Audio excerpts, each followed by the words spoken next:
નમસ્કાર મિત્રો, અમારી યુટ્યુબ ગુજરાત અપડેટ લાઈવ ચેનલમાં તમારું સ્વાગત છે। આપ નવા હોય તો ચેનલને સબસ્ક્રાઇબ કરવાનું ભૂલતા નહીં અને વિડીયોને અંત સુધી જોતા રહો। તારીખ 13 જુલાઈ 2026 વાર સોમવાર। તાજા સમાચાર। નમસ્કાર મિત્રો, આપ સૌનું સ્વાગત છે આજના તાજા મુખ્ય સમાચારમાં। આજે સૌથી મોટા સમાચાર ગુજરાતના હવામાનને લઈને સામે આવ્યા છે। હવામાન નિષ્ણાત અંબાલાલ પટેલે રાજ્યમાં ફરી એકવાર ભારે વરસાદને લઈને મહત્વની આગાહી વ્યક્ત કરી છે।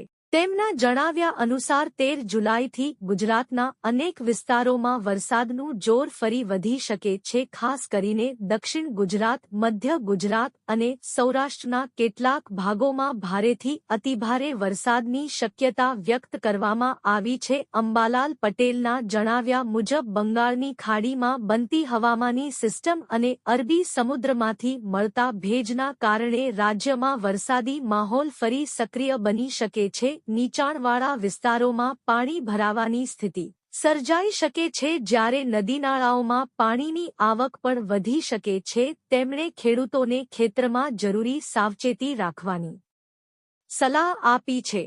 બીજી તરફ ભારતીય હવામાન વિભાગ પણ દેશના અનેક વિસ્તારોમાં ભારે વરસાદ અને વીજળી સાથેના વરસાદની શક્યતા દર્શાવી રહ્યું છે। જો કે ગુજરાતના કેટલાક ભાગોમાં વરસાદની તીવ્રતા સ્થળ પ્રમાણે અલગ હોઈ શકે છે।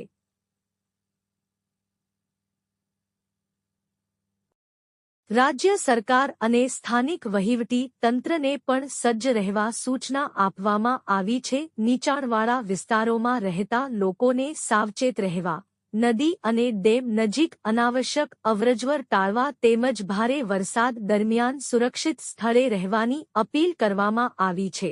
ખેડૂતો માટે આ વરસાદ મહત્વનો બની શકે છે। ઘણા વિસ્તારોમાં વાવણી પૂર્ણ થઈ ચૂકી છે, જ્યારે કેટલાક વિસ્તારોમાં હજુ વાવણી ચાલુ છે। નિષ્ણાતોના જણાવ્યા મુજબ સતત ભારે વરસાદ થાય તો પાણી ભરાવાથી પાકને નુકસાન પણ થઈ શકે છે। તેથી ખેડૂતોને હવામાનની સ્થિતિ પર સતત નજર રાખવાની સલાહ આપવામાં આવી રહી છે। અમદાવાદ, વડોદરા, સુરત, ભરૂચ, નવસારી, વલસાડ, ડાંગ, ગીર સોમનાથ, જૂનાગઢ, અમરેલી અને આસપાસના વિસ્તારોમાં વરસાદી માહોલ વધુ સક્રિય રહેવાની ચર્ચા છે। જો ભારે વરસાદ નોંધાશે તો કેટલાક રસ્તાઓ પર પાણી ભરાવા, ટ્રાફિકની સમસ્યા અને જનજીવન પર અસર જોવા મળી શકે છે। વીજળીના કડાકા ભડાકા દરમિયાન ખુલ્લા મેદાનમાં ઊભા ન રહેવું, મોટા વૃક્ષો નીચે આશરો ન લેવો અને જરૂરી હોય ત્યારે જ બહાર નીકળવું જરૂરી છે। વરસાદી પાણીમાં વાહન ચલાવતી વખતે પણ પૂરતી સાવચેતી રાખવી જોઈએ।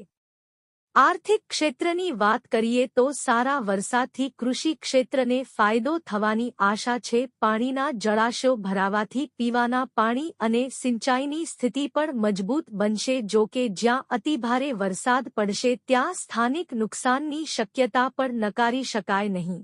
અંતમાં ફરી એકવાર યાદ અપાવીએ કે અંબાલાલ પટેલની આગાહી એક વ્યક્તિગત હવામાન વિશ્લેષણ છે, જ્યારે સત્તાવાર ચેતવણીઓ અને એલર્ટ માટે ભારતીય હવામાન વિભાગ તથા સ્થાનિક પ્રશાસનની સૂચનાઓને પ્રાથમિકતા આપવી જોઈએ।